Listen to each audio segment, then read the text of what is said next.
Hello everyone, welcome to Computer Science E7. My name is Dan Armendariz and this is all about exposing digital photography. And I thought before we begin I would actually have you say cheese. And what I'm going to do is take a photograph here that I will describe in just a second. I know this is awkward, I have to walk all the way over here and all the way back, but I forgot my phone and I'll explain why this is important in a second.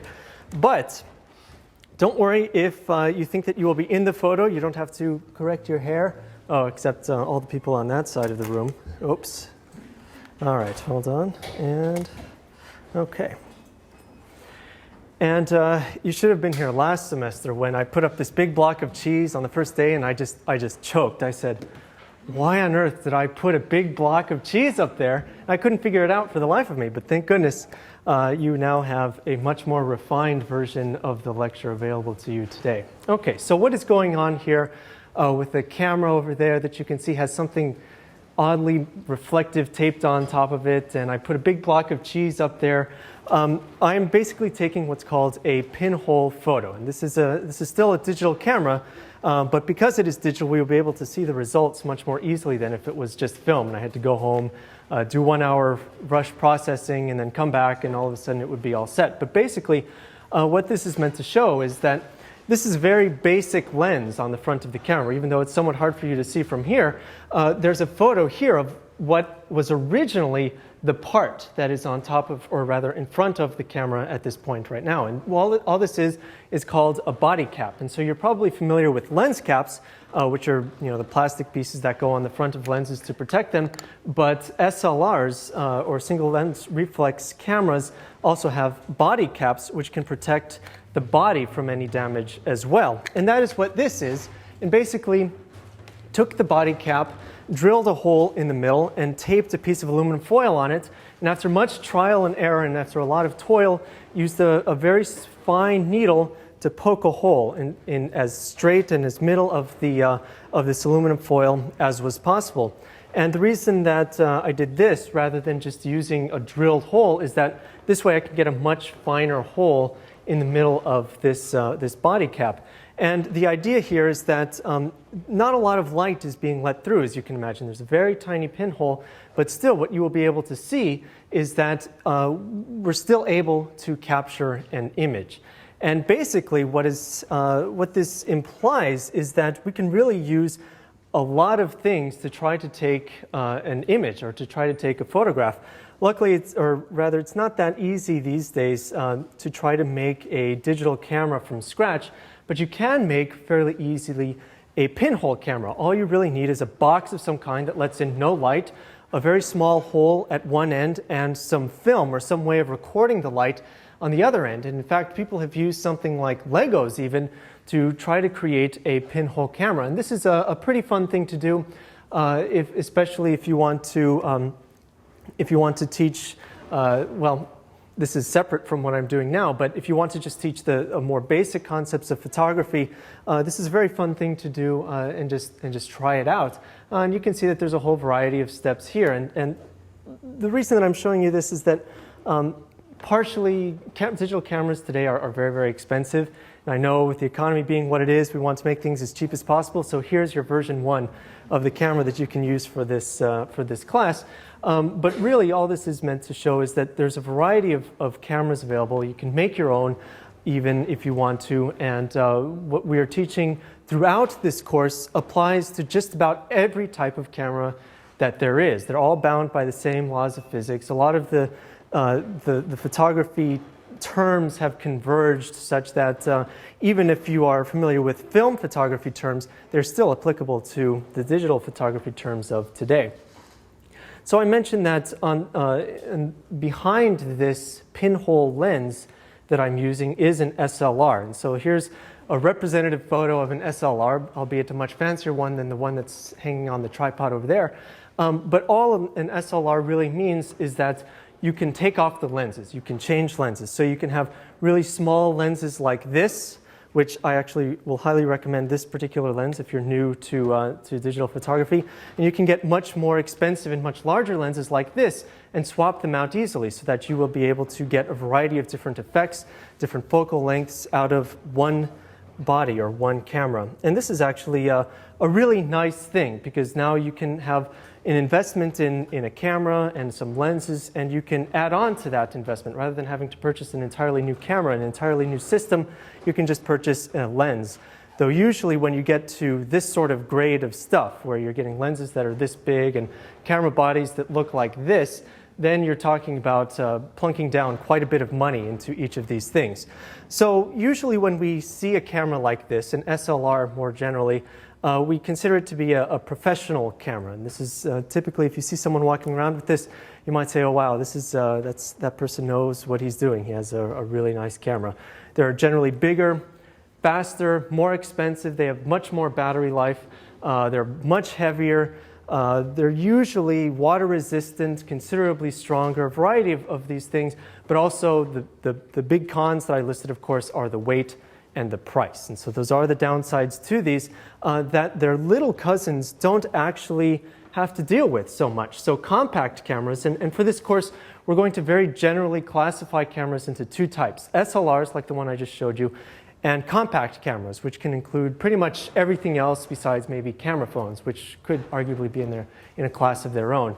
And compact cameras are what they sound like. They're smaller, they're more compact, they're cheaper, they're lighter, but also for a variety of reasons they have not as good battery life. Their optical quality is not that good. They have some problems, but there are many exceptions to this, so don't take this as sort of, oh, I have to get the absolute best quality, I have to go buy an SLR. Many things in photography have and are exceptions, and this is one of them. And all of these things are give and take. You're giving some things and taking others away when we're talking about camera size especially. And though a lot of this course, because we really start diving into a lot of the specifics of digital photography, even going into a little bit of math, nothing that you have to worry about, trust me, it's just a little bit of math so that you can start to understand what's going on behind the shutter or underneath the hood. Digital or compact cameras still have their use today, and in fact they're very good for a variety of things, and I really don't mean to discourage them. And as an example, there's this website. It's a website called ShapeHim, and there was I think it's a blog of some kind that I don't normally frequent, but I love linking to this because of the content of this one particular blog post. And basically, some people had given some folks from a village in Africa, I believe it's Lesotho is the name of the place. I forget if that's the name of the village or the municipality or what have you. And they gave these folks not just compact cameras, but one-time use cameras. The $5, $10 cameras that you go buy at CVS. You take 30 shots or so, and then you give them back to get your photos printed. And what they got back after they were done taking photos, because they're very simple, as you know, you look through the viewfinder, you push the button when you want to capture that one particular shot. What they found was honestly really quite striking, really beautiful photos from people that maybe had not used a camera before, maybe even had not ever seen one before, but still they managed to capture what happens in their daily lives very, very well. And I think some of these photos are actually quite astonishing as far as photos go, just because they're interesting. They offer insights into a place that I myself have never been, and it's just a really wonderful thing. And so this is part of what makes photography so interesting. You can have the most expensive equipment in the world, but if you are not taking photos, well, this is a touchy subject, but if you are not taking photos that are interesting with that expensive equipment, then arguably you have wasted that equipment. And of course, you could just be taking photos for yourself or for your family. That's, that redefines what could be interesting in a photo. But what I'm trying to say here is that you don't have to spend a lot of money to be able to get interesting photos. That's really the whole point of this. And I'm not trying to discourage you from spending money on it, because as you can see, I certainly have spent my fair share of dollar signs on some of this equipment here. But they're tools. A camera, the lens, the tripod, all of this stuff is a tool for you to accomplish a task of taking a photograph. And whether you have interesting scenes to take a photo of or not is a different story altogether, and maybe one that, if you had a lot of money, maybe you could actually purchase interesting scenes. But okay, stepping away from all of that stuff, and now talking more about some of the more technical details, let's take a look at the inside of an SLR camera. So here is, frankly, just a Wikipedia image of what an SLR basically looks like. And so we can break this down into a couple of different parts. So you see number one here, there's a couple of lens elements. This here is just the lens that you are putting in front of your SLR. And remember that you can change this, of course, so the lens characteristics could be different. You could have different numbers of glass elements here. They could look different. They could be concave, convex, any number of things, and so on and so forth. But then what's more interesting beyond the lens is the SLR body itself. So 2 through 8 here. And so you'll see that there is this diagonal line that's marked as number 2. And what this line is a mirror inside of the SLR camera. And in about 40 seconds, when this photo is done, I'll actually be able to show you an example in the inside of an SLR if you haven't seen one yet. But there's actually a mirror that redirects the light that's coming in from a lens up. And upward, above that, is the viewfinder that basically bends the light and reflects around and does a bunch of things that eventually will then turn the light and shine it into your eyes so that you can see what the scene is once you are looking at, or once you are looking through the viewfinder. Okay, so I have to take another trip to the other side of the stage over here where I can turn off this exposure. All right. I'm going to wait a few minutes. Oh, forgot to turn off the alarm first. I gotta say, that's a really annoying alarm and a great one to wake up to because you will get up in the morning.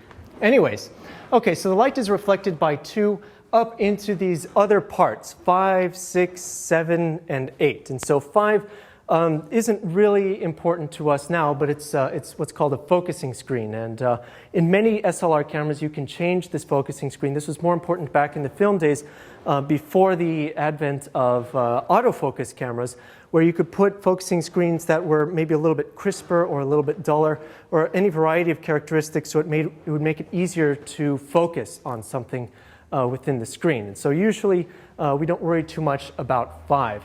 6 is a condenser lens that just helps funnel the light into 7, which is the pentaprism, which I mentioned reflects the light about and into your eye, which is present beyond the diopter 8. Your eye is probably over here somewhere.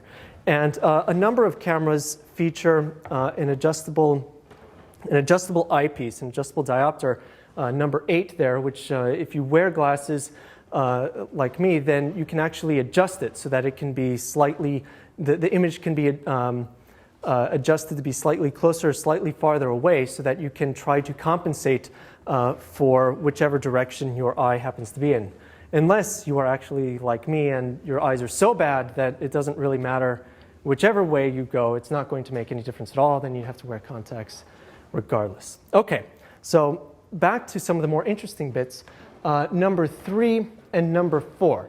So you can see here that we have 2 lines. Number 4 is where all the magic happens. Once number 3, the shutter opens, light is collected, or rather light falls on number 4 and is collected by it. It is the sensor or the film, depending on what type of camera you have. And this is actually going to be really important to us, the shutter and even the location of the film plane itself, with number 4, because these things affect the characteristics of the camera and will actually impact how your photos will look after you take a photo, in certain circumstances, at least. Okay, so here you can kind of see, if you take a step back and look at the overall shape, you can kind of see where the SLR gets its distinctive shape, where it has this sort of funny looking hump on the top, and then it has some stuff going on in the middle here. All of this is because of just this set of circumstances that camera manufacturers have used over time. And I will also mention that for the most part, you will see me using and referencing Canon and Nikon cameras. And that just happens to be because they're right now the leaders in the market. And there are, though, very viable alternatives in the market today, such as Sony. Sony's sort of come out of nowhere, especially in recent weeks, with some very powerful, very strong models in their lineup that are going to give Canon and Nikon a run for their money. But still, there are reasons that I still don't recommend some of these smaller companies and would rather recommend some of these larger ones for a variety of reasons. Sony, for example, uses a proprietary mount, and the mount is basically the shape of the back of the lens where the lens fits on the camera itself.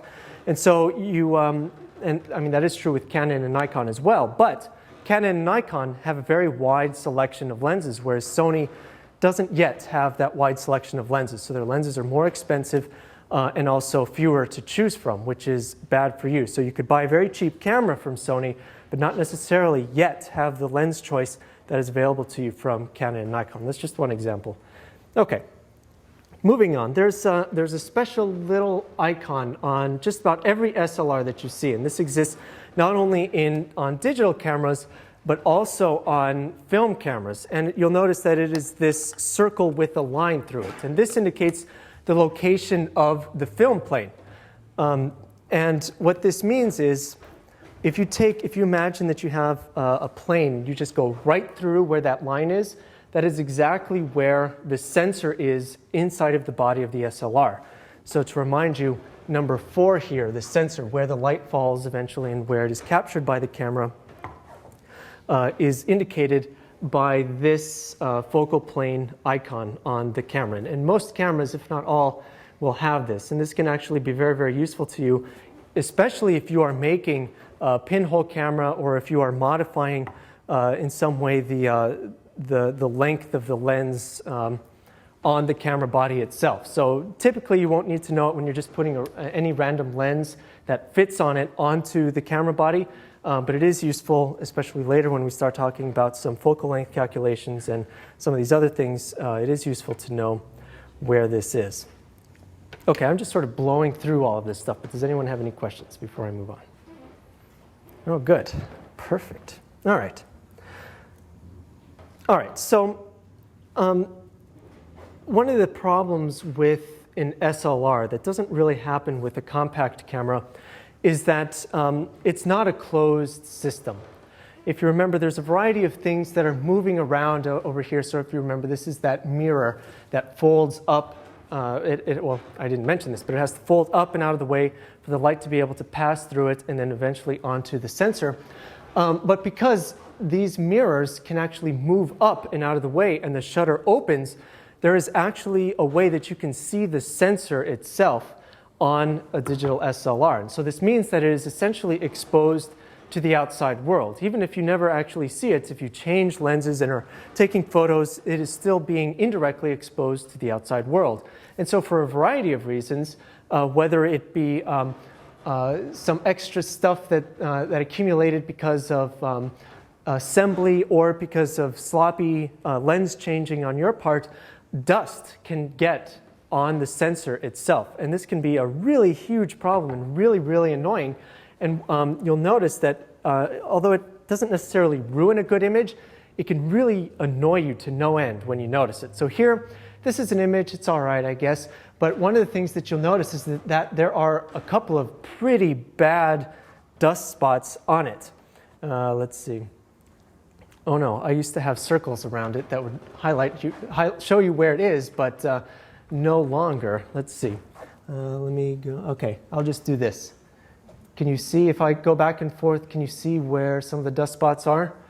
And it's really annoying. When I saw this and I saw this dust spot right there, I just wanted to shoot my camera because it's so frustrating. Luckily, there's a couple of ways that you can combat this, but if you're going to, or if you don't already have an SLR and you're thinking of purchasing one, just keep in mind that this is some maintenance that you're going to have to do with an SLR. You're going to have to clean the sensor on it to rid it of dust. And if you don't do that, well, you're going to have to accept that it's going to accumulate and you'll have to clean it up later. So you'll notice that here, for the most part, I was able to clean off all of the dust in software. It's not as visible now, but it's certainly not perfect as if it were there. But this is probably one of the biggest problems of digital SLRs today, because unlike film cameras, the sensor doesn't move. It doesn't recede back into a film canister. You're not changing it out every single frame. So there's opportunities for dust to fall on it. And it is a little bit of a white lie. Dust doesn't actually fall on the sensor itself. There's a variety of filters that are on top of the sensor that we'll talk about probably mid-semester. But for now, you can just think of that whole unit as being the one sensor. And there are ways to combat this that I mentioned. You can use, so the old school way of doing it was actually to have basically a brush, and it honestly looks like a paintbrush, but I'm going to recommend that you don't go to Home Depot and buy any old paintbrush and assume that you can just whisk away the dust on your sensor, because that will be a very, very bad thing, mostly because those, oh man, this is going to be very anticlimactic if I can't get this off. Mostly because those bristles are not designed to stay on the brush very well. And so they could eventually come loose, and having a big bristle on top of your sensor is a lot worse than having just a little speck of dust. So this basically is what's called a sensor brush, and this was an overpriced brush, really, that you spray some air through to statically charge it. I'm not sure I ever actually believed this, but you spray some air through it to statically charge it, and it's supposed to attract dust away from the sensor as you basically brush the sensor itself and clean the sensor of dust. There are now newer technologies. I believe this particular product is from a company called Visible Dust, and they now have actually limited their products to not just sensor brushes, or they've limited their range of sensor brushes to be very, very minimal. And they now have some really fancy, very expensive brush hybrid combinations, something or other, that are actually supposed to do a better job. But actually, I've never even bothered testing or seeing if that's true. But I will caution that using liquid of any kind on your sensors, even something like alcohol or something like that, is probably not the best idea, because you don't want that getting around the sensor and into the electronics itself. Some people will say, oh, it's perfectly fine, nothing will happen, and that may be true, but that's not something that I am going to test for myself. And on just about every camera, on every digital SLR, there's an option that you can't read because the screen is abnormally small, called Sensor Clean. And when you select this, all it does, oops, I didn't select. All it does is you hear the mirror flip up, and it just exposes the sensor underneath. So now, right now, if one of you were to, what are they called? Throw a spit wad into my camera, I'd be a little angry at you. But it essentially is just exposing the sensor to the world right now. And this is one of the reasons why dust is such a problem, and it certainly will be as soon as I close the shutter, is that it's just out there. It's just exposed. But remember that I mentioned that there was a mirror in front of the sensor here. And part of the reason that you hear that shutter click is that this mirror has to move up and out of the way before the sensor can actually be shown. I actually have a video of this in super slow-mo, and I hope I remember to bring it. If not, okay, I will get it. All right, I'll probably have to show it to you after the break, but it's this really cool, somebody actually recorded what happens in an SLR in super slow-mo when a photo is taken and the mirror moves up and out of the way. But in the meantime, while this is downloading from my other computer, you will also notice that one of the things that an SLR also has that I didn't really mention in that simplified overview of the SLR body is that there is a secondary mirror behind the primary. So there's this primary mirror, which is mostly responsible for sending light up into the pentaprism and through the viewfinder, but it's not a complete mirror. It's also just slightly transparent, so light can also go through it while also being reflected, so half of it or so goes through it, and then is reflected down by a secondary mirror. And this is what allows us to get exposure or to do autofocus. Down here, below the mirror box, as it's called, because there's it's a box of mirrors, there are a couple of sensors that the camera uses to determine metering. So it uses that to determine what settings it should use to try to properly capture the exposure. And also it uses it for autofocus. So it can say, okay, well, this looks like it's slightly out of focus, so I'm going to adjust the focus in this direction or that direction. And if you were to actually clean your sensor, and it moves because it moves the mirrors out of the way, you can look down and try to see some of the holes where that light goes down and into the autofocus and exposure or metering sensors. Okay, let's see, did this transfer yet? I hope so. All right, I think I have one. All right, okay, so we have here, I actually have a couple of videos. So first I'll show you one just as a representative example from my camera. And we're going to be looking at a couple of things here. But first of all, this is just a generic digital camera. You'll notice that they've removed the lens so you can actually see the mirror. Let me see if I can make this bigger. All right. And what they're going to do when I push play is they're going to hit the button and take a picture. All right, so it's going, it's going, it's going. You can see the mirror move out of the way. There's the shutter, it's closed, and you saw it open very quickly before it closed again. Okay, if you didn't see that very well, don't worry about that. We'll look at a different one, but I want you to notice something about this change. So take a look here at the size of the mirror relative to the size of this metal ring, which is the mount where the lens goes. Now I'm going to show you a newer camera called a 5D. Notice that the mirror is much bigger.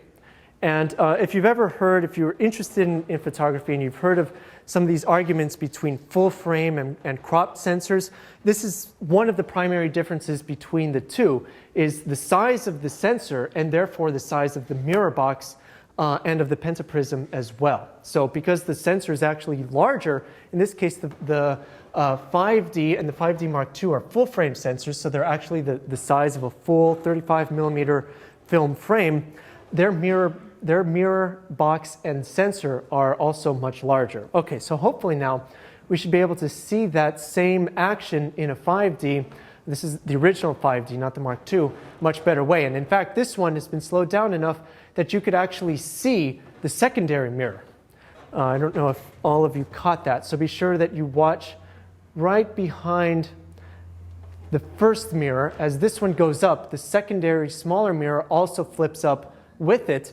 And then right now, for a second, the shutter will open and then it will close right away. And just for a brief moment was the sensor exposed. Okay, and one of the other things, I mean, you'll also see if you look around at reviews long enough, you'll see a lot of numbers being thrown at you about blackout time and delay for between the shutter and the actual photo being taken. One of the big things that camera makers try to reduce is this delay between when the mirror has been lifted and the shutter is opened. Because when that mirror is up, no light is being reflected into the viewfinder and you can't see what is happening on the other side of the glass. And this is called a viewfinder blackout, and most of the times having a very low number for this is a good thing, because that means you'll be able to see the photo for as long as possible or see the scene for as long as possible before being able to do it. However, the flip side of that is that only really expensive cameras, and I'm talking about cameras that are the price of a small car, literally, have blackout times that are really, really, truly good. Most of the time, even on the 5D, which frankly looks slow, it just isn't. It's not really much of a concern, and you probably wouldn't have noticed it had I not mentioned it. But unfortunately, that's part of what this class does. In teaching you all of this stuff, you suddenly realize that you have to spend a lot more money than you originally intended. Okay, and just to compare, and I hope you will indulge me one last time, I want to show you the same thing from a film camera, but this time show it to you from the rear, from behind the camera.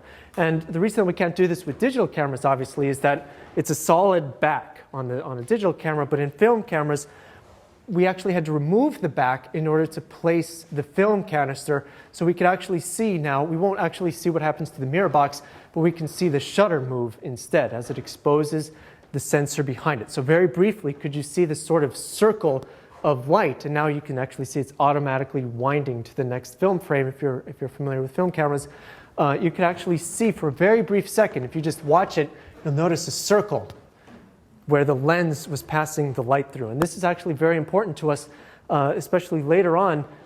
These lenses are circular. They don't throw a rectangular light or a rectangular scene onto the camera. It's our sensors and our mirror boxes, because they are rectangular. That is what makes our scene look rectangular and our picture look rectangular. And that's going to be very important to us later on. Okay, I tend to get really excited about this stuff. Please stop me if you have any questions or if I need to go over something a little bit more slowly. Okay, but getting off that tangent and coming back to sensor dust, a lot of digital cameras nowadays have new technologies to try to combat this dust problem on sensors. And usually they come in the form of some sort of fancy ultrasonic vibration system that says that it vibrates the sensor itself or the surfaces in front of it to try to shake the dust off. And I think I even have, let's see, a photo of, or not a photo, but, oh, I do. This is just your lucky day. I'm full of videos this time. And this, unfortunately, is very heavily marketing-based video from Canon, but they still try to show you what is going on in one of these ultrasonic dust systems. But don't, oh, what is going on? But don't pay attention to the marketing speak, and instead focus on the technology at hand. So if you're familiar with Max at all, I upgraded recently to Snow Leopard, and it apparently has bugs that you should be aware of. Okay, let's take a look at this. Canon.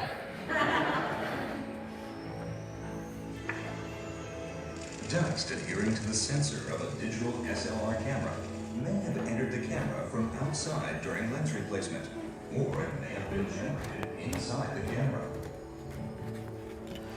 When dust adheres to the filter on the front surface of the sensor unit, its shadow appears on the photo.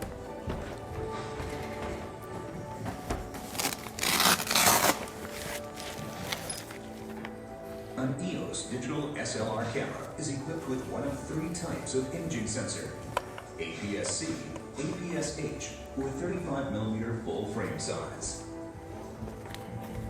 Canon has developed a comprehensive system to eliminate the problem of sensor dust for each type of EOS sensor.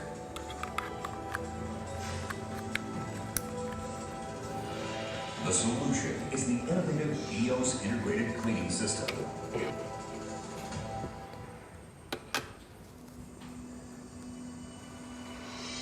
First, the system prevents the generation of dust. Canon uses various mechanisms and materials to prevent the generation of dust inside the camera.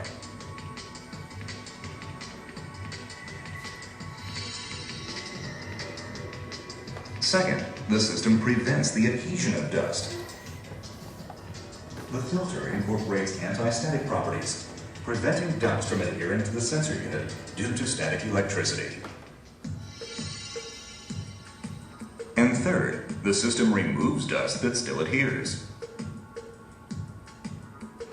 To deal with dust that adheres despite these measures, Canon developed the self-cleaning sensor unit. Ultrasonic waves vibrate the filter on the front of the sensor to shake off the adhered dust. This unique Canon system requires minimal space because a special filter is not necessary, allowing the camera's compact size to be maintained. The self-cleaning sensor unit operates automatically whenever the power is turned on or off. But even when it is operating, priority shifts to shooting mode when you press the shutter button, so you never miss a photo opportunity. Okay, anyway. All right, so that's generally the idea. And other manufacturers have a similar technology as well. And I have to say that I'm sure that it doesn't work 100% of the time, but it certainly will help in combating this dust issue. But one of the problems is that you're just shaking the dust off the sensor and probably on the bottom, to the bottom part of the mirror box. And if you move around your camera, it's probably just going to get back on the sensor anyway. So you're probably going to have to worry about cleaning it eventually anyway, despite these mechanisms that these cameras have. Okay.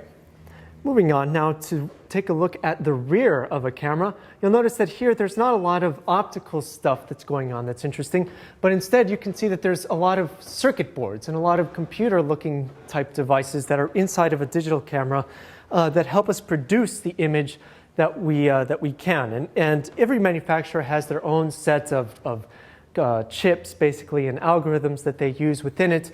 In this case, you can see that Canon has highlighted their own proprietary chip called Digic, which is their sort of processing chip that they love to market all over the place. But this technology is really what helps us process, or rather what helps the camera process the photos and save them to your memory card, which is over here, as quickly as it does. And in fact, to give you an idea, for those of you that are familiar with computers, or rather some computer terms, so this is a 20D. This is a camera from 2004, so it is now 5 years old, and it can take 8 megapixel photos, which may or may not sound impressive, at a rate of about 5 frames per second. And so if you do the math, you figure out that that means that this camera can actually process about 60 megabytes per second of data. Let's see, so that's about a tenth of a CD, for example, if you want an analogy. But nowadays, and so right now, the Canon world is sort of a flutter with a camera that Canon is rumored to come out with, or rather to announce tomorrow. And so I don't have any special knowledge about this except what I read late at night on Canon rumor sites.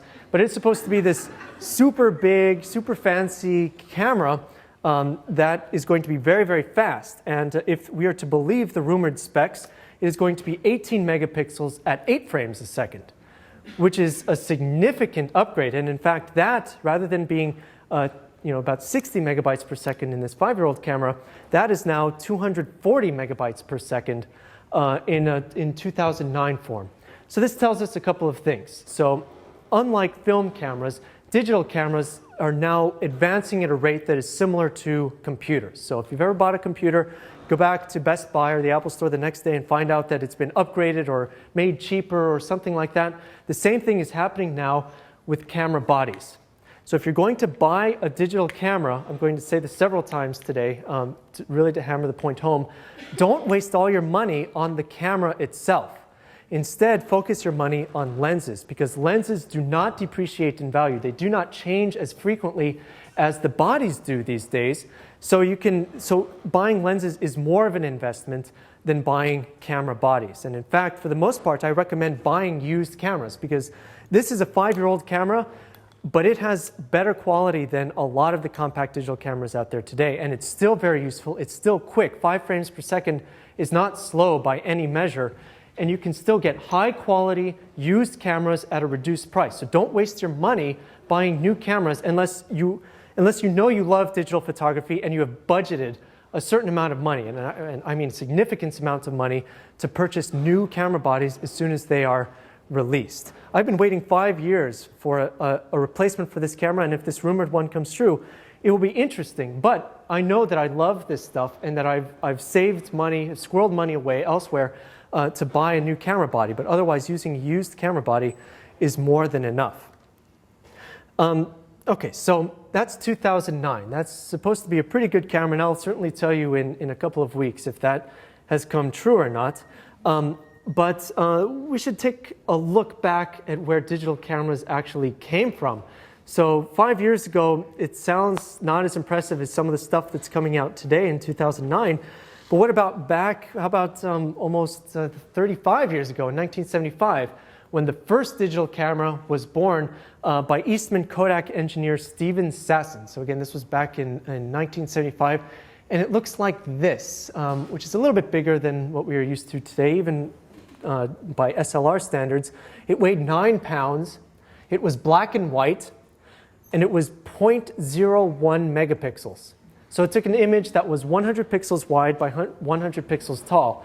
And that's tiny. That's very small compared to even camera phones today, which have several megapixels in size. So the iPhone, for example, has like a 3 megapixel camera or something like that, which is orders of magnitude larger. Oh, and also one final thing, it took 23 seconds to take a photo with this original camera. So we've obviously come a long way. And again, this is really to hammer the point home that digital cameras these days are more like computers than they were like film cameras of the old days. So don't waste all your money on that stuff. Okay, so moving on, back in 1983, Canon started looking at some interesting designs for digital cameras, thinking, oh, you know, this is going to revolutionize photography. It's really going to change the way we look and use cameras. I don't know if that's what they actually said, but I could imagine some marketer saying that. And they hired some designer, Luigi Colani, to design some SLRs, and this is what he came up with. So some very oceanic, very fishy, literally, designs for these cameras. And they're pretty cool, but I would not want to be walking around taking photos with something like that looks like that. That is really, really horrible. And so eventually they started realizing that it was sort of silly and that really the design that they've been using literally for years, if you notice that film camera, it's very, very similar in design to even the modern ones. Now they're a little bit, you know, more rounded and smoother, but for the most part, the general design hasn't really changed. That's a pretty good thing, and they're sticking with that. Okay, so this is some fun stuff, but this is a digital photography class. And so for us to really get into some of the nitty and gritty, we do have to talk about a little bit of math stuff. And being a computer science class, that means that we're going to reference bits and bytes. And so we are actually going to be using some of this stuff, maybe not today, maybe not 2 weeks from now, because we don't have class next week.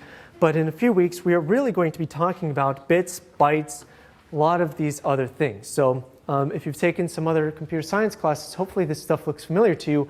A bit is the most basic unit on a computer. It's either a 0 or a 1, off or on, you can think of it. And so a byte is just 8 bits. So it's basically 8 zeros, 8 ones, or any combination of 8 bits that exist there. And so if we think for a second, so a bit represents 2 different values, right? So it's either a 0 or a 1. It's 2 different values. So if we have a byte, which is 8 bits, that means we have a bit here, a bit here, a bit here, so on and so forth, 8 times. That means that we have 8 slots for 2 units. So if you do, 2 to the 8th power, you can figure out that that means that 1 byte can represent 256 distinct values. So from 0 all the way to 255. Don't worry if that isn't review. It's useful to know that, and more than just for this class. If you use a computer, which I'm sure you do, knowing this stuff is actually pretty useful. And you can actually convert from binary values to decimals. So if we wanted to write 8 ones and call that a binary number and convert it to decimal, we could. But I'll spare you that math. That's not something that we need to do today. But before we have, not before we have bits or bytes, but before the word bit or byte, we usually have prefixes that denote some additional values. So we have some of the most common ones are kilo, mega, and giga. And so you'll notice that a kilobyte, for example, is 1,024 bytes. And the reason that it is not 1,000, that it is not just an even number, is because it is meant to be a power of 2. And it just so happens that 2 to the power of 10 equals 1,024. So it all works out sort of nice. And so just so long as you just have to remember that. So once you remember that part, then the megabytes is easy because it's just 1,024 kilobytes. So to figure out how many bytes that is, you have to do 1,024 times 1,024, and you get 1,048,576 bytes. You don't have to memorize how many bytes it is, but it's useful to remember the prefixes and to know that kilo is approximately 1,000 bytes, that mega is approximately 1,000,000 bytes, that giga is approximately 1,000,000,000 bytes. And this is the same sort of measurements that go into your computer hard drive, into even the memory card that we use for our digital cameras. We are talking about this same sort of thing.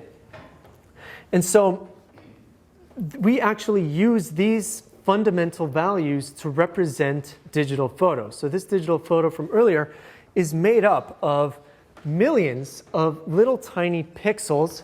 As you can see, there's little square dots here that themselves in computer memory are represented by a series of ones and zeros. And in fact, we usually consider color to be separated into three constituent parts on a computer: a red part, a green part, and a blue part. So for every pixel that you see, and in this blown up version, you can see there's one pixel here, one pixel there, so on and so forth. Each one of these pixels has three constituent parts: the red, the green, and the blue. And each of those is made up by 8 bits. So the red portion of that one pixel is given 8 bits of information. The green portion of that pixel is made up by 8 bits of information. The blue portion, 8 bits of information.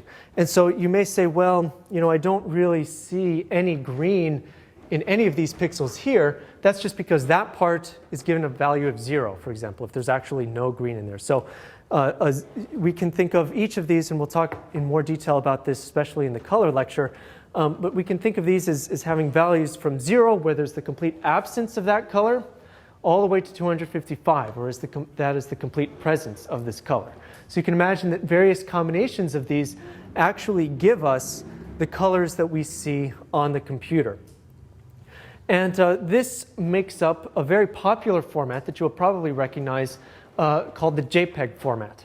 And so each one of these pixels is made up with 8 bits of information. And so you can then imagine if you're using a computer, actually, especially a Windows computer, and it's asking you the color depth, how many colors you want to display on the screen. Sometimes it says something like 8-bit color or 16-bit color or 24-bit color.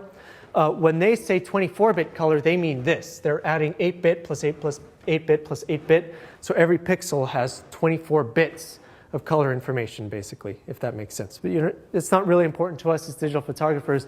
This is more important, but I'm just trying to bring that idea back to something that may make, or that you may have recognized from home. So there's additional file types as well. There's also 16-bit file types. And for the most part, you won't really be working with 16-bit files, but it is very useful to know because most cameras are capable of producing more than just 8-bit color. This camera, for example, being 5 years old, is capable of 12-bit color. New cameras can do 14-bit color. And that may not sound like very much. That says, you may say, oh, that's just 1 bit. Who cares? It's just 1 bit of information. But remember that 1 bit is either a 1 or a 0. So every time you add an additional bit, you are doubling the number of values that exist. So if you remember, I mentioned that 8 bits of information are 256 discrete values. But if you also remember, I said that 10 bits is 1024. So just by adding 2 additional bits, we've gotten a lot more bits of information. So the jump from 8-bit to 16-bit is a lot bigger than it actually sounds at first glance. This is actually, rather than 256 discrete values, this is 65,536 per color channel. So there's a lot more values, a lot more very subtle differences in the color for us to work with. And this is useful for us as photographers when we want to get the absolute most, the best amount of quality that we can possibly get out of a photograph. We will try to use these higher bit rates, 16-bit and 8-bit. And when we're representing these photos in a file, recognize that we are just saying that it's basically a table or a matrix, or however you want to think of it, of rows and columns of these pixels, each of which has 24 bits worth of information. And if you do the math, that is a huge file. It's very, very big, and so we have to figure out some way of compressing this information, of making it smaller so that our computers, our cameras, and even our email clients can work with this information and be able to send it and manipulate it in a much more easy way. And so there are various methods of compression, and one of the simplest ways is if we have something like these 2 flags. So, and let's assume for a moment that how we're going to compress this is we will take we will look at each row individually in this. So we look at the very top row of this flag. Notice that it's the first color at the left side is black. And then we compare all the subsequent pixels after that first color. And if they're the same, then we just compress it. We say that that pixel is the same as the first one. So we say, okay, this first pixel in the very top of this flag is black, and so are all the subsequent ones on this row. So we can just say that in a file, and it's much smaller, it's much more compressed and much easier to say and for a computer to understand than if we were to uniquely say, okay, this one is black, this one is black, this one is black, so on and so forth. Now, if we were to take a look at the French flag, this makes it a little bit more difficult because as soon as we get about a third of the way through, we change colors. But still, we can still compress it quite a bit. Maybe not as much as this one where we can go an entire row without having to change colors. But here we can go a third of the way without having to change colors, and then another third of the way without having to change colors, so on and so forth. We can compress the size of this file by a considerable amount. But there's a slight problem with using this compression technique in photographs. And what might that be? Yes? That's right. Yeah, very few photographs have such uniform color. Even in this photograph, you'd be hard-pressed to find two photographs in a row that match each other.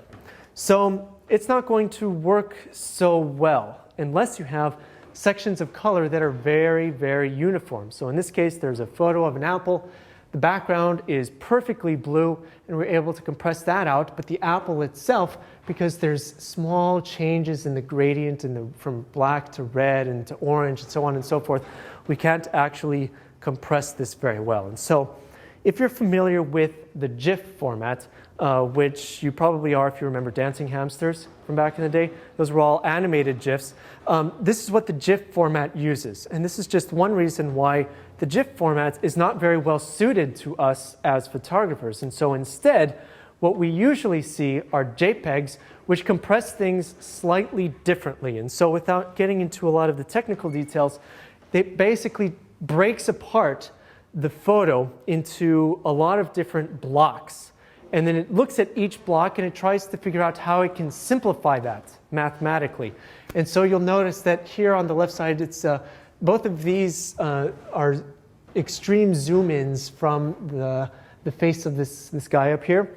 And you can see individual pixels on the left side, but after some extreme JPEG compression, what you'll notice is that there's these sort of ugly big blocks that look uniform within themselves, but are not uniform with adjacent blocks. And this is part of the problem with overcompressing your images. By using JPEG, you're actually using something called lossy compression. And what this means is that it is actually throwing away some data that it thinks is not important. So the degree to which is defined by that sort of quality slider, if you've ever saved a JPEG and it goes from like 0 to 100 or something like that, the lower that value, the more bits it's going to throw out, and the more likely it's going to look like this. So you can actually save a JPEG that's very, very high quality, that won't have a lot of artifacts like this, but as a result, it will be slightly bigger. But because it is a lossy compression format, the more you compress it, the worse it's going to look. And in fact, I'm going to recommend that if you have a camera that takes JPEG photos, once you download those photos onto your computer, I recommend you save those originals somewhere, because at no other point in time in your editing of those photos or in your manipulation of them or whatever, will they be as high quality or have as many bits as they do right then. As soon as you open that file in Photoshop or iPhoto or any number of things, perform a change and save it, it's redoing this lossy compression. And every time you save a file that is lossy compressed, you lose a little bit more data, a little bit more data. So you want to be sure that you keep those original files so that you can go back to them if you need to and have the original highest quality format or have the highest quality file that you possibly can out of your camera. Yes? Does that apply even if you do sort of a save as and name it as a new file completely? Do you still lose? Yes and no. So if you do a save as, doing just the save is extremely dangerous because now you have absolutely lost that original data. You've saved over that original file and it's a lossy compression format, so you're going to lose a few bits. But if you do a save as, then the original file that it was opened from is still unmodified. The save as file might have a little bit less quality. You may not notice it, but because it is a lossy compression, if you do it enough times, if you do a save as and then open that save as and then save as again and just keep looping over and over and over again, eventually you will see this sort of thing happen. Oh, that reminds me, there's this really cool internet video where this guy did that with a photo of the sky, basically, and he just kept doing a save and a save and a save in JPEG, and it was basically like a time-lapse video of the original quality of this photo until it progressed to be, you know, this horrible mess. And it was just a lot of fun to see. It really didn't take, well, relatively that many saves. It was something like 400 or something like that. But still, it's enough that it's, I know, it's silly. But still, it was enough that you could tell the change, and it was quite drastic. Yes? Does that happen like no matter what, no matter how you're transferring the photograph, like even if you're copying and pasting it? No, it does not happen. No, it does not happen all the time. Only if you resave the file as a JPEG.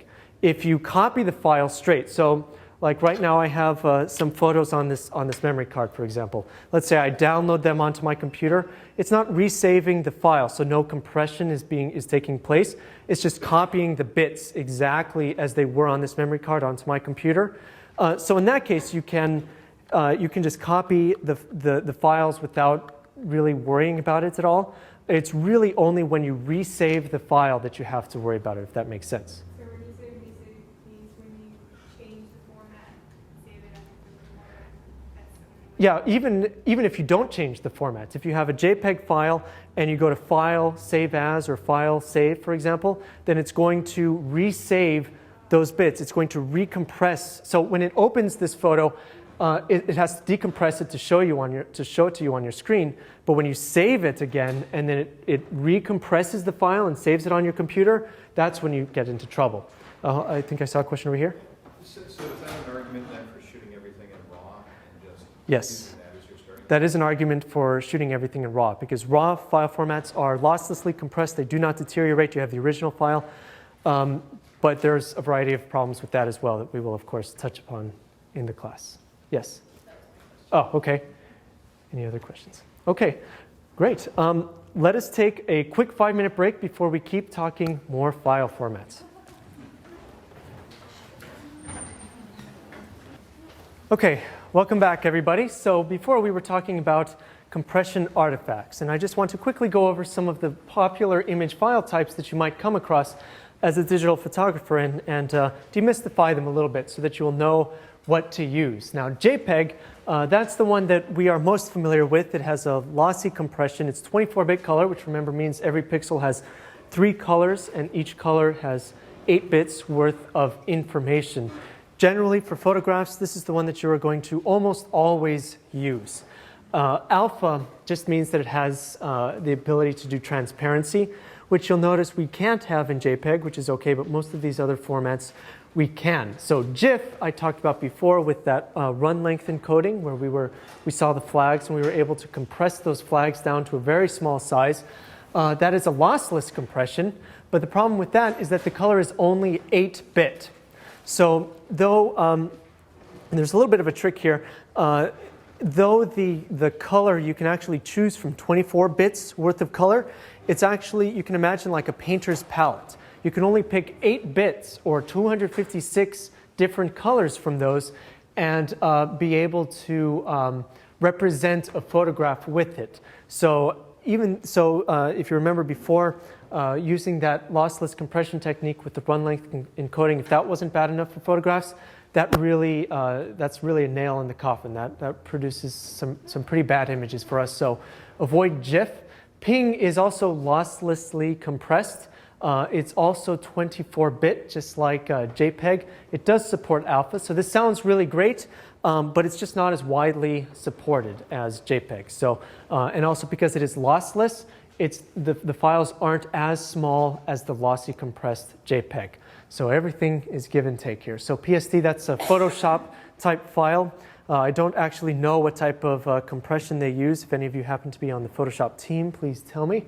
And it can actually support 48-bit color, which, as you remember, means it has the 3 channels, and each one, and when I say channel, I mean it has the 3 colors, red, green, and blue. Each one is 16 bits. And it can also support transparency within layers, and we'll talk about Photoshop in the future. TIFF, if we are talking about needing the absolute highest quality from after you've processed a RAW file out of your camera, for example, then you will probably save in TIFF because it is losslessly compressed. It is 48-bit. That means you get as much possible color out of it as you possibly can, and it is also fairly widely accepted. And as an extension to GIF above, it also has the animated GIF. So if you ever see dancing hamsters, that's the one. Okay, so I wanted to tell you a little bit about this class as well. I didn't want to go through this entire class just throwing information at you. So this class has 14 lectures. This is the first one. There are a few holidays interspersed throughout the semester. Be sure to take a look at the syllabus online for more information. The first one is next week. So unfortunately, I won't get to see any of you next week. And don't come because I will undoubtedly be sleeping.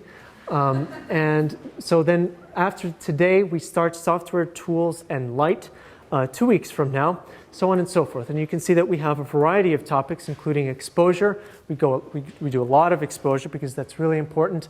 Optics, where we talk about lenses and do some fun little math there. The histogram, which you may wonder, well, what on earth can we talk about an entire lecture on the histogram? Just you wait. I will surprise you with all of the information that we can learn. Software tools continued. As you can tell, this is a computer science class. We will be talking quite a bit about software tools, most specifically Photoshop. Assignment slideshow. So in the assignments that are given to you, and the first one was given out today, you'll actually be submitting some photos, and I think it will be, and in the past, students have really enjoyed looking at everybody else's photos to not only not to poke fun at them, of course, but just to take a look and see what interesting photos people have taken. And this actually has been a great hit in the past, and I hope to continue that this time. Digital cameras. And here, this is somewhat of a misnomer. We're talking about some of the technology specific to digital cameras, like digital sensors, some of the really funky stuff that differentiates digital cameras from their film counterparts. We have 2 lectures on that. Then color. So color is very important, and it's very difficult to be able to reproduce color accurately through the entire chain. So from the camera to your computer to print to web, for example, this is a big thing. And if the semester were longer, we would probably do more lectures on color, but there's only so much of that I can take, frankly. Then artifacts. So all of the problems that can happen because of digital photography. And we've started talking about some of them, like dust, and we will continue to talk about them throughout the semester, but we will really be sure to show you an exhaustive or nearly exhaustive list of artifacts in that lecture.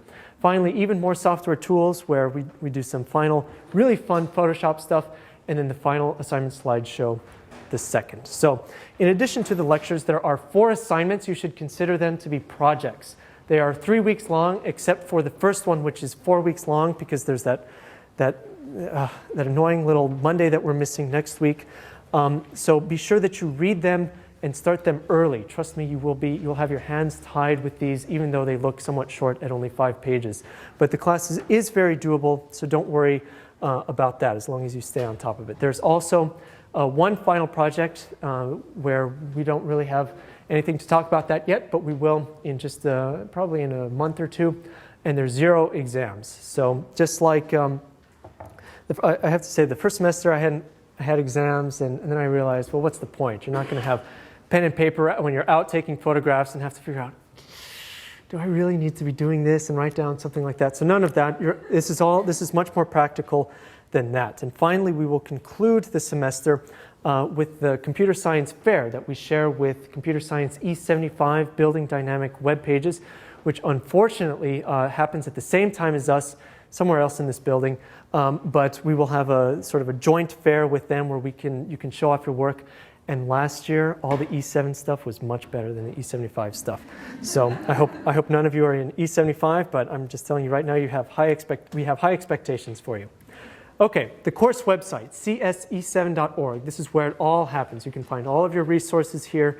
Though there's no required textbooks, we do have a few that you might, we recommend if you want to pick up some textbooks, but a lot of resources are available here.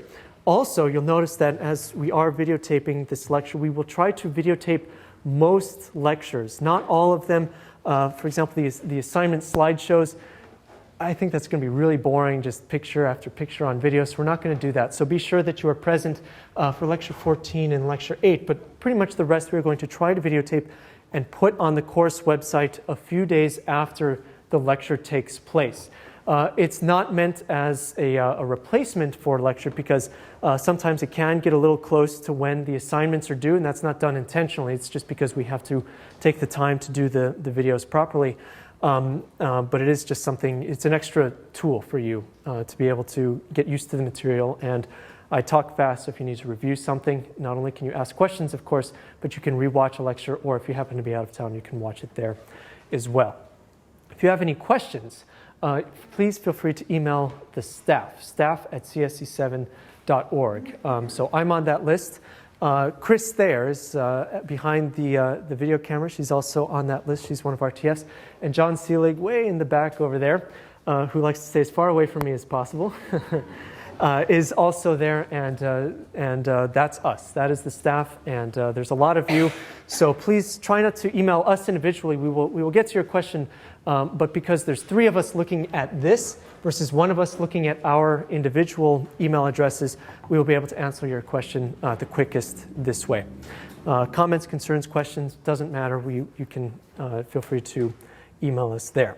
Now this semester, we're trying a little bit of an experiment. We are going to be doing a lot of the submission for problem sets and especially photos on Flickr, which is a social website that you may or may not be familiar with, and we have established a group there that you must join to submit photos.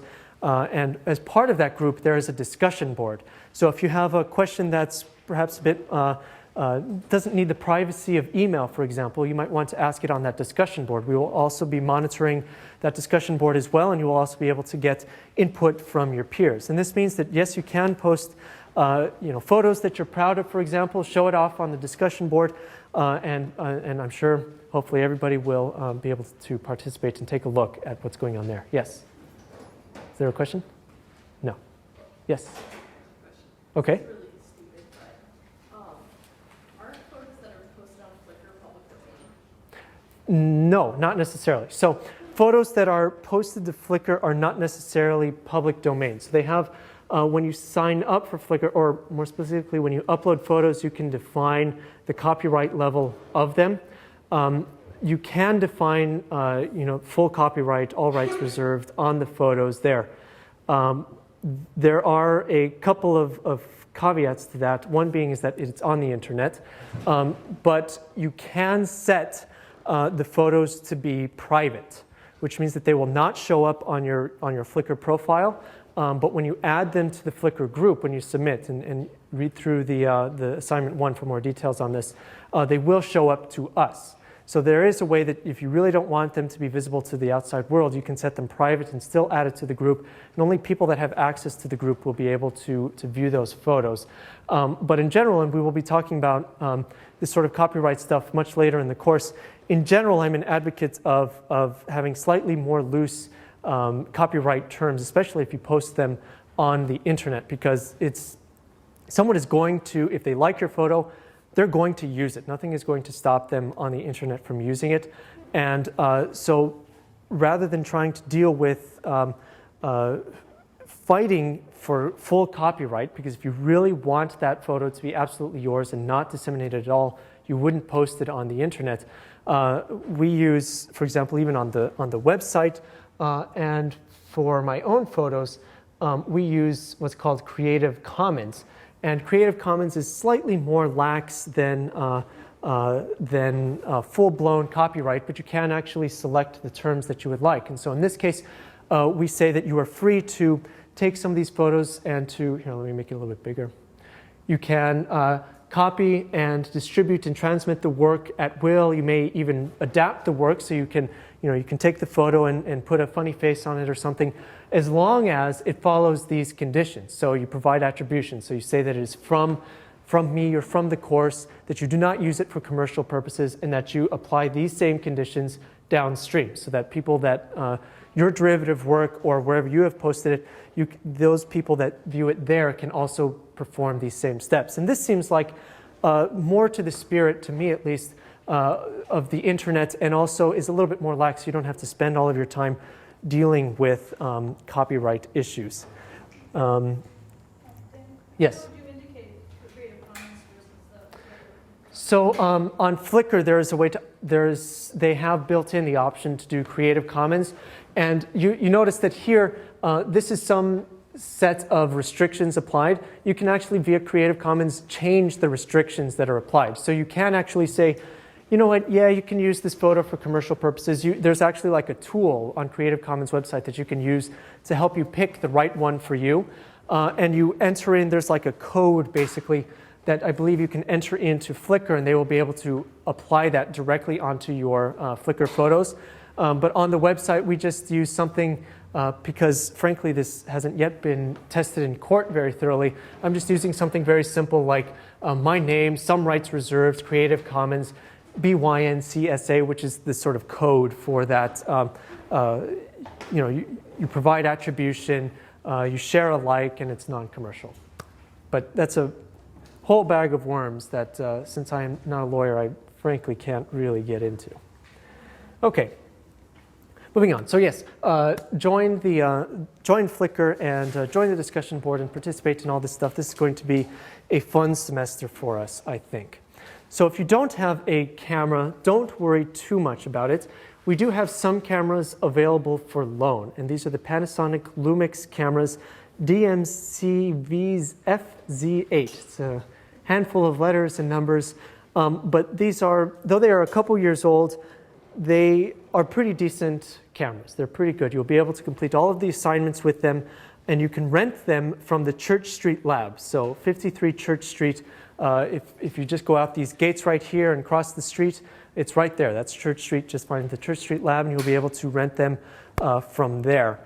These have the capability for RAW photos, which if you're going to bring your own camera, it must have a few capabilities. It must be able to take photos in the manual mode, so that means you must be able to set all of the exposure settings, and also you must be able to take photos in the RAW format. If you have one or the other option, you can probably use the camera for a little while, but just note that we quickly ramp up, and you will have to be using both of those pretty quickly. Even in the first assignments, I think you'll have to be using the manual mode. So if your camera is not up to the task, not to worry. You don't have to buy a $3,000 camera and set of lenses. You can rent this from the Church Street Lab. I believe we have 8 available, and even though I fought them every single year, they still refuse to let students borrow them for more than 24 hours at a time.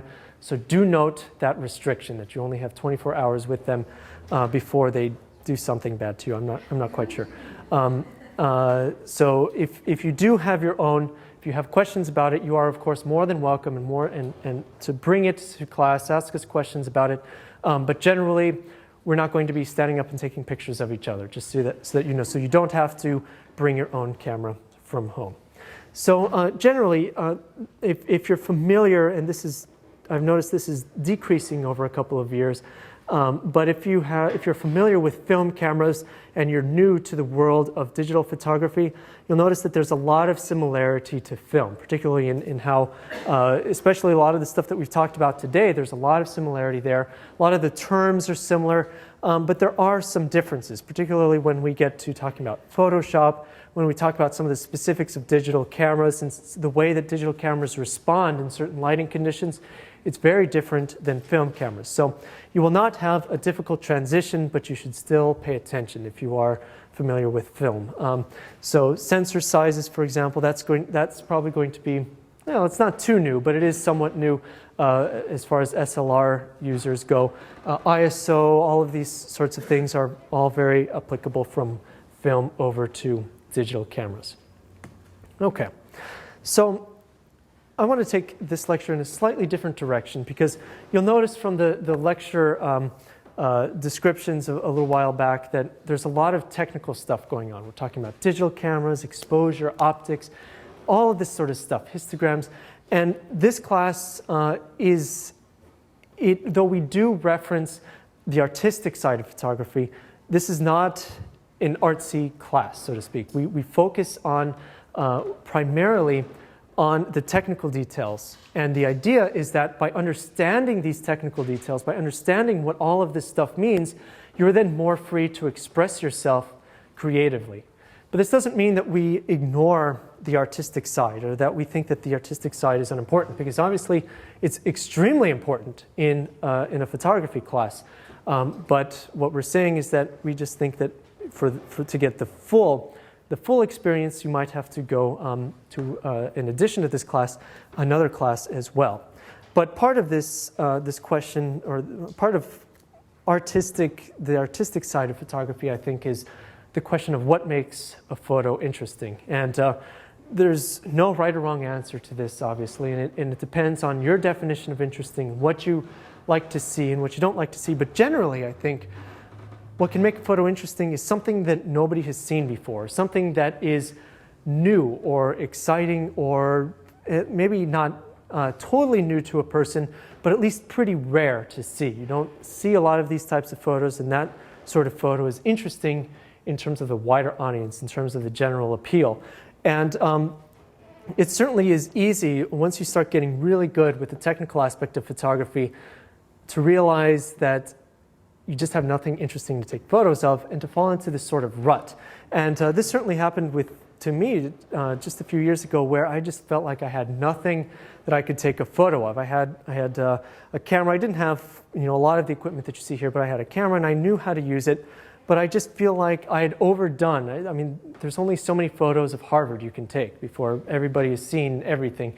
And so what else is there to take? And so I guess I still can't answer that, but but at least I feel like I have it back now, and this is something new, even in just the past few months, where I feel a lot more excited about this again. And so if you do feel like you've fallen into this sort of photographic rut, don't worry too much about it. Most likely you will get it back. Just don't forget how to take photos. But I think what can make a photo interesting is also what you like to do, what your hobbies are, what types of things you find particularly interesting.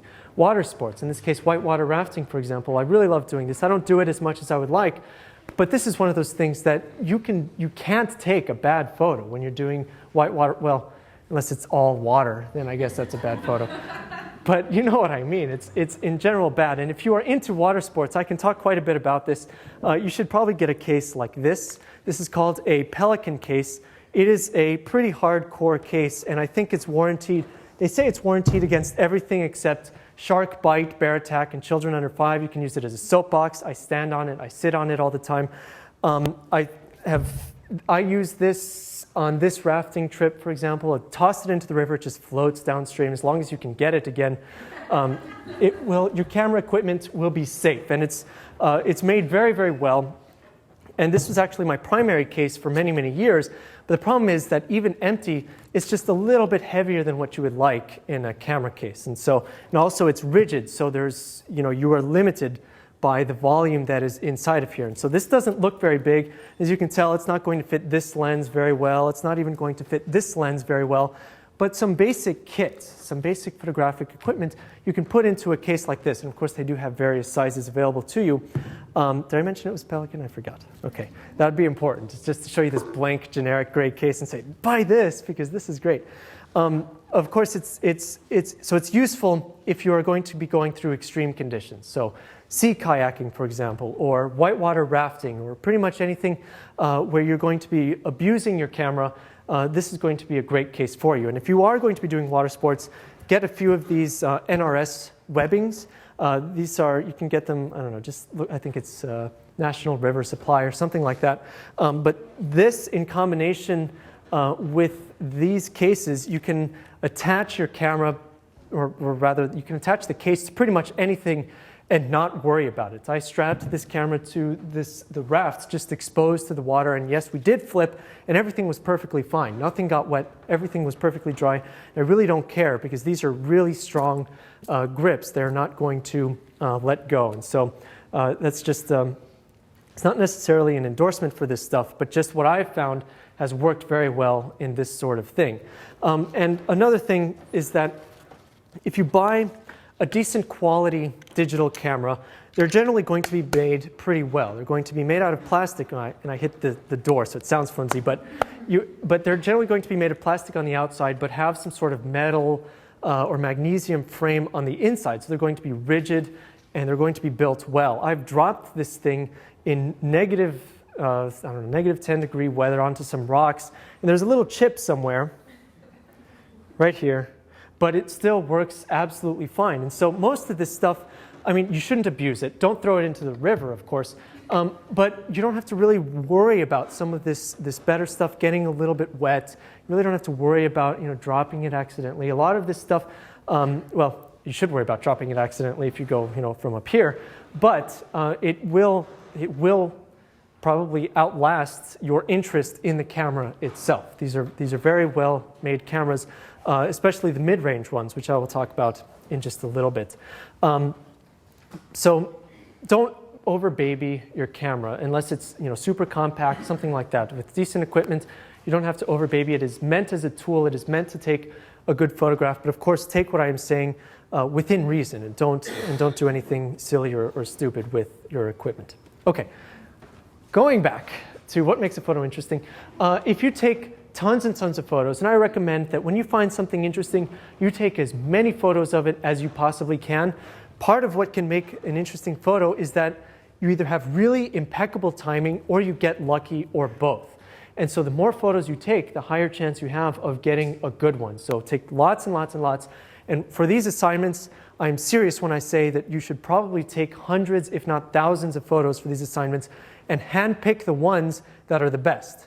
Because here I can tell you that I probably took a whole bunch of photos and none of them were that interesting except this one. This one just happened to be, I think, the best overall combination of everything, and I think it made, in the end, a reasonably successful photo. So keepers. So you do need to make sure that you take a lot of photos, and out of that you will have a subset of them that are good to keep, and we call those in the photographic world keepers. And in fact, you guys know what chimping is? Never heard of this? Okay. So, and I know all of you have done this. If you've touched a digital camera, you take a photo and you look at it and you go, ooh, ooh, ooh, like that. That is chimping, okay? So don't go overboard with the chimping, please, especially in public. I laugh every time I see it. And in fact, I think one of the things that I recommend doing is that you turn off the screen, especially on an SLR. They usually will show you the photo that you just took for a second or two after you took it. Turn that off. Don't waste the battery. Just keep taking photos and then review the photos later, because I guarantee that how the photo looks on your camera is not going to look the same as when you bring it on your computer screen. It's going to, when it's on the bigger screen, you're going to say, oh, that looks a lot worse than I thought it did on the camera. So keep shooting. Well, you should review. The screen is very useful. You should review it. But I'm just saying, as a general rule, don't chimp too much. I think if you have not seen it also, I feel like I'm going over everything that I'm going to be talking about this semester. I'm not going to have anything else to talk about, but don't worry, I always find something. But if you want to see interesting photos, go to boston.com's The Big Picture. Just Google for it and find it. I don't have the best internet connection in here, but every week or every couple of days, they have really large, really excellent pictures about some topic, and they're always extremely moving, I think. A lot of the photos, so as you know, Senator Ted Kennedy recently passed away, and so they did a big picture about him. And so right now, in this case, there's only one, but they have other, oh boy, I don't know if I can find it now, but they do have other big pictures that are, equally or even more, perhaps, incredible than this. So let's see. Oh, yes. So this one here, for example, ballots, bullets, and bombs in Afghanistan. They run a series of photos from Afghanistan. You'll notice that it says there's 43 photos here, and all of them are really interesting. And in fact, there's one photo that's extremely moving of an AP photographer that was nearby when a car bomb blast went off, and he unfortunately lost his foot, but on a gurney he was still taking photos. And there's a photo of him on a gurney still taking photos, and it's incredible. It's just an incredible picture, and I really recommend this website, not only to see interesting photos, but to look at the style and see how people are taking these photos. And this stuff, no matter how good of a photographer you get, you should never become so cocky as to look at a photo that's something like this and say that it's imperfect or that it's bad, because there may be imperfections, but it conveys something, and that is what these photos are meant to do, I think. So without, we could spend lectures talking about the photos at the big picture, but instead I'll leave that as an assignment for home. Now, one of the very basic rules of composition in photography in terms of how to position everything in your frame is something called the rule of thirds. I'm going to say this right now. Stop centering everything in the middle of your frame, please. That means somebody's big goofy face right in the middle of the frame that's overexposed is not going to be very interesting of a photograph. But that same person that's slightly overexposed and moved off center, all of a sudden it's a lot more interesting. Now, it's an extreme example and probably a little bit of a white lie, but just moving things off center and dividing it into thirds, dividing the frame into thirds like this, is really going to help the composition in your photography. And so in this case, you could argue, well, the raft is centered. Well, yeah, but I mean, I didn't really have a choice where the frame, it takes up the entire frame. But you'll notice that interesting things are happening along these lines. And whether or not this was intentional or an accident, frankly, I don't even remember. This was 2 years ago now. But this is part of what makes it interesting, what can help you make a photograph interesting. Obviously, it takes more than just composition rules, but try moving things slightly off center, moving it to a third of the frame or anything like that, and you will be able to improve your photography. And in fact, if you take a look at this photo, what do you notice? All of a sudden, you'll notice that this finger it's approximately centered, but it's also off-centered enough that it's really sort of divided this photo into thirds, really, when you take the entire thing into account. So a photo should, you don't always, of course, rules are meant to be broken. You don't always have to follow this. But if you're unfamiliar with this compositional rule, try it. Just use it a lot and try it and see if it works for you, see if you can get more interesting photos. But also be sure that you can try to achieve some sort of balance in your photos, whether it's compositional balance or even color balance. It really doesn't matter. Don't go with gimmicks too frequently. Like, don't always be off-centering things. Don't always be putting too much of one color in the photo, because eventually that gets a little tiring, frankly. And so if you vary your photos and have some balance in some of them, that will certainly help quite a bit. And certainly when we're talking about the artistic side of photography, a lot of people love to talk about drawing the eye in particular directions. So the first time that you look at a photo, your eye may land somewhere on it, but the photo may draw your eye into a particular direction. So this one isn't the best example, but you may think of, for example, a photo of a tree looking up from the stump of a tree, or from the very base of the tree, for example. That sort of photo is drawing your eye up the tree and towards the top there. So that's just one example of drawing the eye. And so, there's so many of these rules and all of these other things, but frankly, I think that as long as you try different things, experiment with different things, and begin to develop your own style, which could frankly take years or maybe a shorter amount of time, then that's when you will really start to get into the flow of photography and really start to get a knack for it. Now, the economy being what it is, and luckily it's not as bad as it was a while ago, I'm a little surprised, though not really, that all of you are here because digital photography is really expensive as a hobby. And if you're in this class because you love digital photography, you want to learn a little bit more about it, well, part of what we are going to be doing, and perhaps more in passing than anything else, is to try to make this more accessible to you. So I mentioned before that one of the things that you shouldn't do is to purchase a digital camera body that's new. And that's especially true if you're going to buy an SLR. I recommend buying a used camera body that is maybe 1 or 2 notches above what you would have bought new. So for example, if you are looking at the Canon line of digital cameras, you might have noticed the Digital Rebel, which is sort of the basic entry-level digital camera into Canon's SLR line.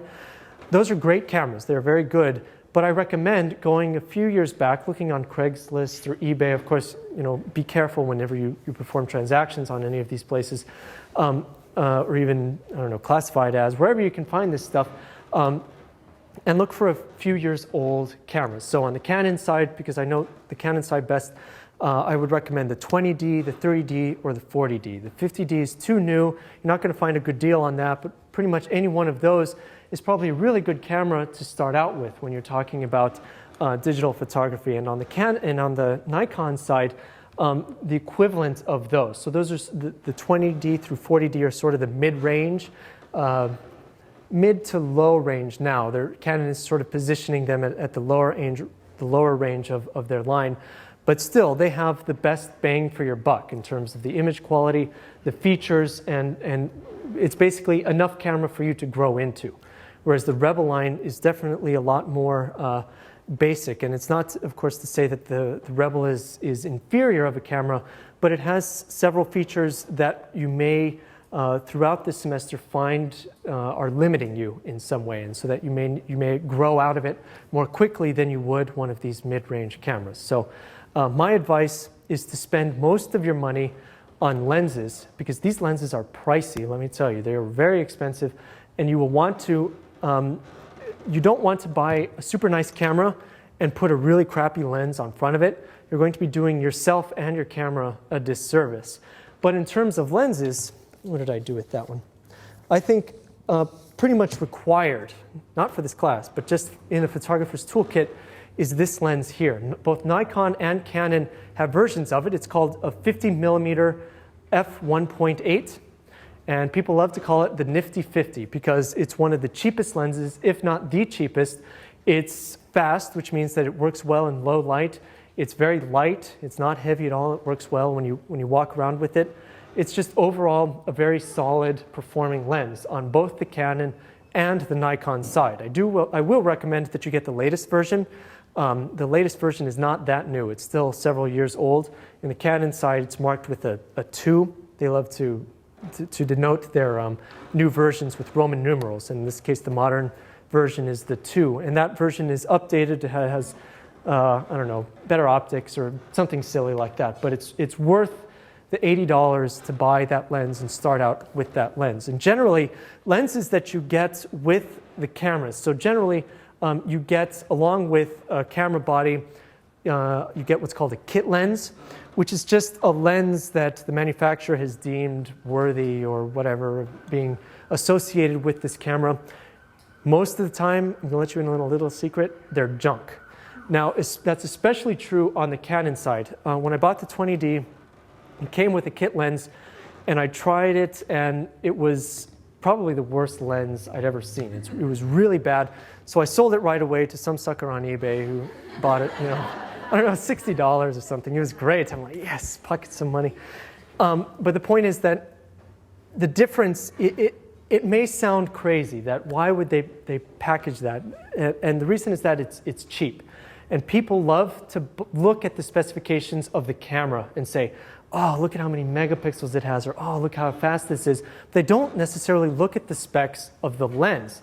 And what you're putting in front of the camera is arguably more important than the camera itself, because that is what is focusing the light, and it is the light that makes your photo. So you need to have, though you don't need to buy very expensive lenses, you do need to have at least, well, you don't even have to, but you should have reasonable quality lenses in front of it. And now, whether this means that you sell the kit lens that comes with it. And I do think the kit lens that comes with the Nikon is considerably better than the one that comes from Canon. So for those of you that purchase Nikon cameras, you might consider a little harder actually keeping the kit lens.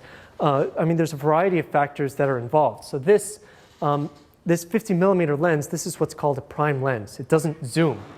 And that may sound like a big deal, but what you get in exchange is how light it is, how cheap it is, and also how bright it is. You can use this in very, very dark areas, and you will be amazed at the photos you get, especially compared to the kit lens, where the camera, it just is not transmitting as much light. In fact, it's transmitting, let's see, 1, 2, 3, it's probably about 8 times less light, or maybe even less, compared to this lens at the same focal length, at 50 millimeters. And so when I'm talking about these lenses being terrible, that's one of the things, but the other thing is just the optical quality, how good the color is when the light is being transmitted to the camera, how geometrically correct the scene is when it's being transmitted. And we'll look at all of these things in more detail, especially in the optics lecture, but prime lenses in general will do a better job at all of these things than zoom lenses will. You usually have to spend more money on a zoom lens to get the same quality that you can out of a prime lens. Of course, there are exceptions, but in general, that's true. So in general, I would recommend, just to recap, that you purchase used camera bodies and that you focus most of your money on some of the accessories. So the lenses, of course, you're going to need some memory cards. Make sure you have enough memory cards to actually store all of the photos that you take. And good camera cases. So I mentioned this one here. I have another one that I like, and I'll show you in just a minute, just to give you an idea of what I think is reasonable for a camera case. Yes? Is there a question? Is there any downside to image stabilization and also image stabilization built into the camera versus the lens? Is there a downside to image stabilization in the camera versus in the lens? There's pros and cons to each. So if the image stabilization, and of course we'll be talking about this in more detail in the optics lecture, if the image stabilization is in the lens, then you only get image stabilization for that one lens. However, generally, that also means that the image stabilization can be tuned to that lens, the optics in that lens, so it could perform a little bit better. So on the one hand, if you get a system such as the Canon or Nikon system where the image stabilization is all in the lens and not in the camera body, you then have to pay for lenses where each one has image stabilization if you want that. On the other hand, we can make the argument that the image stabilization works a lot better on the whole than in the system that only has it in the body. So just like everything else, there's pros and cons. I mean, I can't even say that I would recommend one over the other. I think that other factors are more important when deciding on a camera system, such as price and availability of lenses and a variety of other factors before using that as a way to consider. For example, I think, is it the Sony? Well, there's maybe the Pentax. I forget which. There's some manufacturer that puts image stabilization in the body, which means it's available for all the lenses rather than in the lens itself. Is there another question? No, it's Sony. Oh, it is Sony? Oh, okay. All right. So Sony then. So yeah, and Sony, like I mentioned earlier, they do have, they've frankly astounded the world with how cheap some of their full-frame digital cameras are. And that's all well and good, except you'll probably in the end pay more for lenses that you would buy on the Canon or Nikon side. So to go back to some of these accessories that I mentioned before, of course you'll need a good case. You'll probably want to protect your investment. And even though I mentioned before that you don't have to worry too much about it, it's a better idea, or it's a good idea to not have to worry about it when it's stowed in either a case of some kind or what have you. And so I think hard cases are wonderful, but they are, they're pretty limiting because they are hard cases. Other types of cases that I like are from Crumpler. So this one looks pretty big, but this can store a whole bunch of junk. I can tell you this, pretty much everything that you see here except the tripods fit into this case. And it's really nice because I can then carry around a lot of equipment with me, and it doesn't really look like a camera bag, even though on the inside it is definitely designed for photographers. And I think this is in contrast to, for example, Lowepro, which is one of the more popular camera bags, but it looks like a camera bag. And this screams steal me, whereas this looks like, oh, okay, he's a hipster with a messenger bag. I'm not going to steal the lack of money that he obviously doesn't have. So, but the other thing is that Crumpler is very popular with photographers. So if you see somebody else with a Crumpler bag and you yourself are wearing one, you usually get a little nod like that, like, yeah, I know. We're in the club, fist pump and everything. So I mean, this is a recent purchase for me, but I do think that this is a nice bag if you're looking for camera bags, especially compared to some of the other ones that exist. Of course, getting a tripod, one of the best ways before you buy anything else for your camera, one of the first things you should buy is a good tripod. A good tripod will make a huge difference, bigger than just about anything else for the price of admission to it. And you can buy a relatively, so nothing, with the caveat that nothing in photography is cheap. You can buy a relatively inexpensive tripod for about $100 or so. It's good, it's solid, and it has some heft to it. And in fact, every semester, I always love saying that I keep this by my bed because it weighs enough that I would use it as a blunt object if I needed to. But the thing with tripods, just like with everything else, is that it's give and take. So this is a wonderful tripod. It's relatively inexpensive. It supports a lot of weight, but it's heavy. And so then you have to choose between spending a lot of money, getting a lot of stability, or having a very heavy tripod. And I think usually people say you can pick two of the three. So you can either have stability and cost, like this is, or you can have weight and stability like this is, or a variety of other things. Now this tripod, I'm not even going to embarrass myself and tell you how expensive it is, but it is significantly lighter. It is half the weight of that. It's made of carbon fiber and some other things, so it actually is better performing than that, but at half the weight, and it folds. It actually, the reason that I got it is that I can travel with it, and that makes a big difference to me. Last fall, on a whim, I decided to go to London for Thanksgiving. I didn't want to bake a turkey. I was sick of it. So 24 hours before, I bought the tickets, desperately searched for my passport, and then realized that I couldn't fit my tripod into my case. And I said, okay, well, you know what? I don't care. I'll just bring my camera stuff anyway, and I'll see how it goes.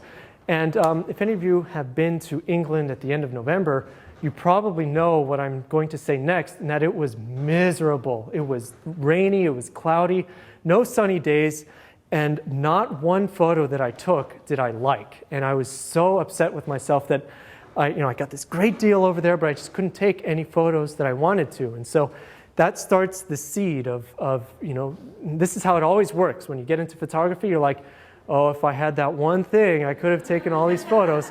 And so that's when things start to get really expensive for you. And so let me warn you right now, there's two ways to combat that. You either don't take photos or you don't earn an income. Then you won't have to worry about it at all. But anyway, so it is something that you have to watch out for, to not go overboard unless it's something that means that you could always justify something that you must have, but so it's hard for me to figure out how to say that exactly. But be reasonable with these expenditures. But having this tripod, something like this to begin with, where even though it's a little bit heavier, and you still can carry it around, and it really does mean the difference between getting the photo and not getting the photo, especially when we're talking about tripods.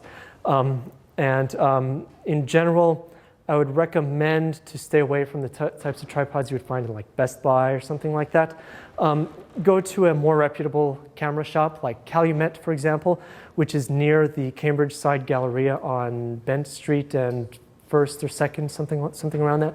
And they have a bunch of tripods on display. You can bring your camera, put it on there, and you will instantly feel the difference of how stable it is, how well controlled it is, and a variety of other things. And so, though you don't have to break the bank to buy some fancy carbon fiber tripod, do get a quality tripod. And of course, again, I want to make clear that it's not required for this class, but you will be much happier with the results of your photos if you spend a little bit of money and get something that's quality versus literally a $10 or $20 tripod that comes from Best Buy. And I will warn you that if you do decide to get something from Best Buy and you put a camera, an SLR camera on it, and if the lens has any heft to it at all, so anything other than the 50 millimeter basically, it's going to, usually you have like a little lever here that you screw and tighten to make it, make it stay put.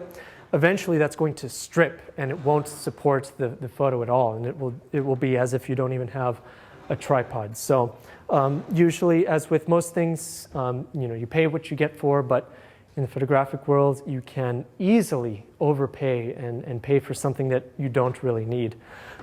So with all of that said, this is an expensive hobby, yes, but there are quite a few things you can actually do yourself. So tripod, you can try to mimic that if you have a stable surface like a table, for example.